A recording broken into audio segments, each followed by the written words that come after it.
सच तो यह है कि टाइम कभी भी परफेक्ट नहीं होता। आपको टाइम को परफेक्ट बनाना पड़ता है।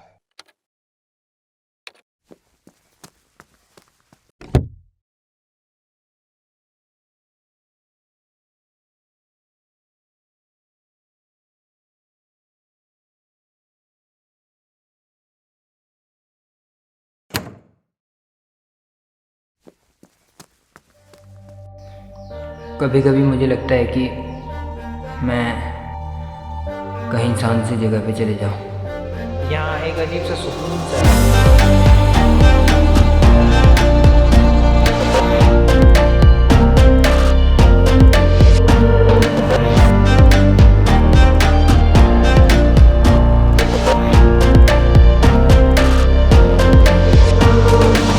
और ये शांत सी जगह पे जाने की ज़रूरत क्यों महसूस हो रही है, इसके लिए थोड़ा सा पीछे जाना पड़ेगा इस कहानी में। दुनिया में लोग पहले ही परेशान हैं सोसाइटी के प्रेशर से, रिश्तेदारों के तानों से, और नेगेटिविटी बहुत ज़्यादा है।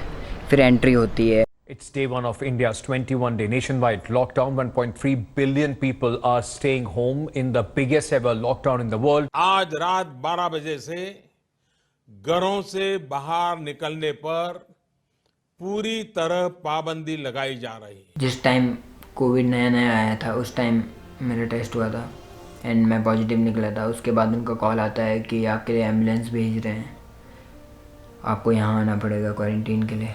तो मैं चला गया। सुबह से लेकर दिन तक मैं चिल था अपने रूम में, कोई दिक्कत नहीं है। हालांकि मेरी तबीयत भी ख़राब नहीं थी, नॉर्मल था, मुझे कुछ भी नहीं हो रखा था।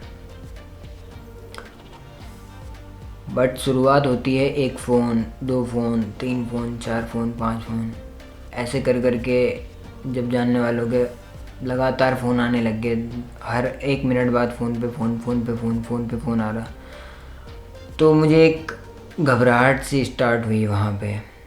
उसके बाद जैसे जैसे फ़ोन आते रहे वैसे वैसे वो घबराहट बढ़ती गई, बढ़ती गई, बढ़ती गई, और वो इतनी बढ़ गई कि मुझे पसीना आने लग गया, जबकि इतनी गर्मी नहीं थी वहाँ पे। पसीना छूटने लग गया एंड लास्ट में जाके इतनी ज़्यादा बढ़ गई वो घबराहट कि मुझे वॉमिटिंग होने लगी। और ये प्रॉब्लम पहले से रही होगी बट एड्रेस उस दिन हुई है। और उस दिन मुझे समझ आया कि एंजाइटी क्या होती है। बट जब मेरा क्वारंटीन ख़त्म हुआ तो मैं अपनी नॉर्मल लाइफ में वापस बिजी हो गया और इस और मेरा ध्यान ही नहीं गया कभी। बट आज की डेट में ये प्रॉब्लम बहुत बढ़ चुकी है। रात को सो नहीं पाता हूँ ढंग से, नींद नहीं आती है। कोशिश करता हूँ सोने की बट नींद नहीं आती। 2-2 बजे तक नींद नहीं आती है। सुबह देर से उठता हूँ, चिड़चिड़ापन, जल्दी गुस्सा आ जाना। इनफैक्ट किसी से बात करने का मन नहीं करता है। दोस्तों के साथ पार्टी, घूमने, कहीं भी जाने का मन नहीं करता है। मैंने सोचा था कि रेगुलर ब्लॉग बनाऊंगा, यही रीज़न है कि ब्लॉग भी नहीं बनाता। मन नहीं करता ब्लॉग बनाने का भी, बहुत अजीब सा हो गया। अब सोसाइटी का प्रेशर कह लो या रिश्तेदारों के ताने कह लो या नेगेटिविटी कह लो, एंजाइटी छोटी छोटी चीज़ों से स्टार्ट होती है और एंजाइटी कब डिप्रेशन में बदल जाती है पता ही नहीं चलता है। सो मैंने डिसाइड किया कि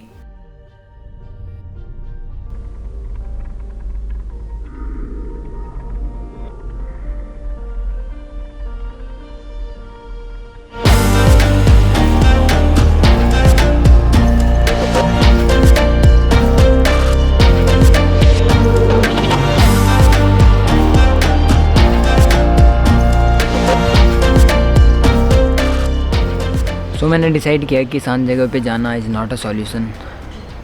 मैं हर रोज़ सुबह 5 बजे उठूँगा और रात को 11 बजे सो जाऊँगा और सुबह उठ के एक्सरसाइज करूँगा। हाँ, वो अलग बात है कि एक्सरसाइज बहुत टाइम से नहीं हुई है, बहुत टाइम हो गया है। इसके पीछे भी एक कहानी है, वो मैं फिर कभी बताऊँगा। आज पहला दिन है, थोड़ा कम एक्सरसाइज करेंगे जितना कि झेल पाए, कि ऐसा ना हो कि शाम को फिर मूव लगाने पड़े हाथों पे, पैरों पे, क्योंकि कमर का प्रॉब्लम भी तो है, वो भी ध्यान में रखना है।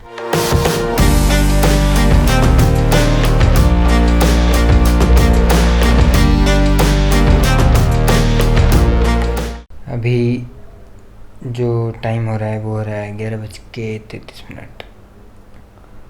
वैसे सोना तो इससे जल्दी था, 11 मैक्सिमम 11 बजे तक सो जाना चाहिए था, बट धीरे धीरे सारी चीज़ें चेंज करेंगे, एकदम से तो होगा नहीं कुछ भी। तो धीरे धीरे कर देंगे। और अभी मैं एक लिस्ट बना रहा हूँ कल के लिए, कल मुझे क्या क्या करना है, उसके बाद मैं सो जाऊँगा। इसलिए मैं फ़ोन भी नहीं चला रहा हूँ, डिस्ट्रैक्शन सारी दूर कर देंगे।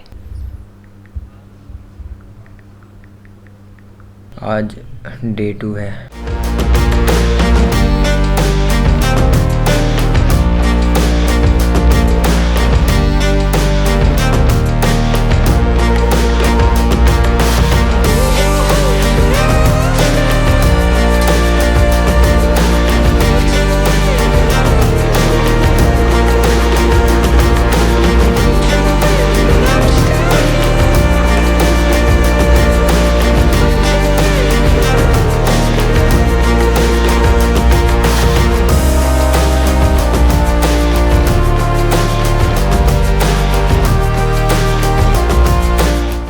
आज तीसरा दिन है और आज मैं बहुत जल्दी उठ गया था, जल्दी नींद खुल गई थी, तो थोड़ी थोड़ी इम्प्रूवमेंट है।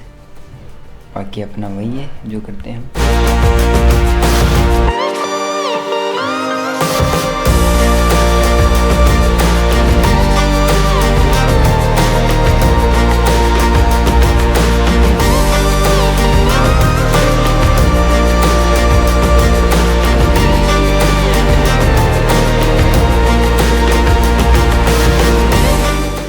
आज चौथा दिन है।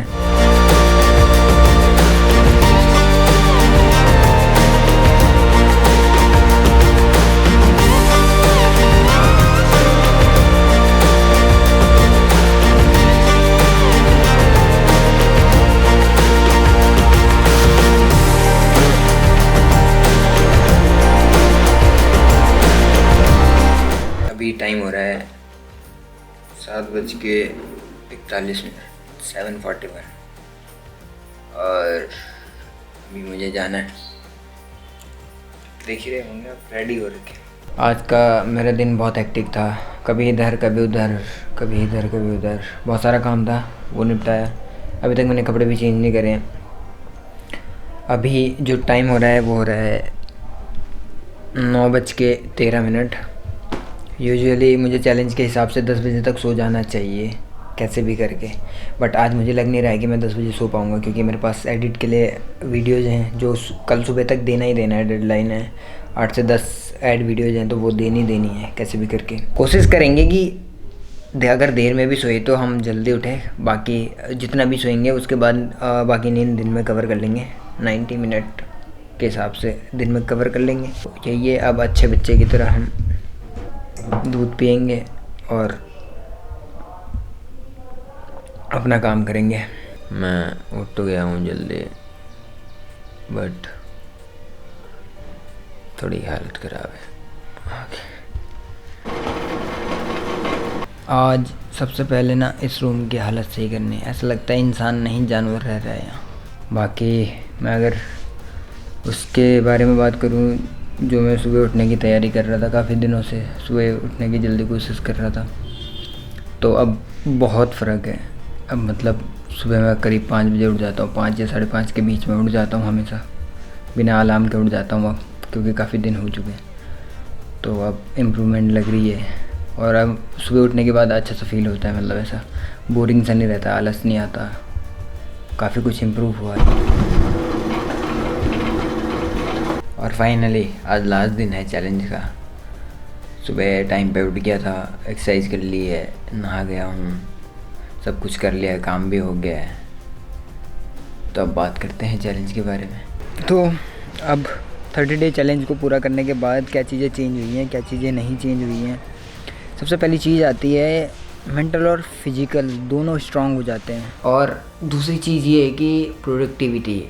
5 बजे उठने के बाद तुम्हारे पास बहुत टाइम होता है काम करने के लिए, तुम्हें नहाना भी है, काम भी करना है, एक्सरसाइज भी करनी है। तो इस 5 बजे से लेकर 9 बजे तक मेरा एडिटिंग का काम भी पूरा हो जाता है, नहा भी लेता हूँ, एक्सरसाइज भी हो जाती है, सब कुछ हो जाता है। उसके बाद और काम में मैं अपना ध्यान लगा लेता हूँ। पूरा दिन भर ऐसा लगता है कि फ्रेश, एकदम फ्रेश लगता है और वर्थ इट है एंड नथिंग इज़ इम्पॉसिबल। करके देखो, आप लोग भी ट्राई करो। अगर आपको ऐसा लगे ना कि लाइफ में सब कुछ गलत चल रहा है मेरी लाइफ में, सब कुछ गलत हो रहा है, तो भैया सुबह अपना स्टार्ट कर दो और कम से कम फ़ोन यूज़ करो, फिर देखो सारी चीज़ें सही हो जाएंगी। एंड एक और चीज़, सोसाइटी क्या सोचती है, क्या बोलती है, रिश्तेदार क्या सोचते हैं, क्या बोलते हैं, मुझे अब घंटा भी फ़र्क नहीं पड़ता किसी का। मुझे जो करना है मैं वो करूँगा, दैट्स इट।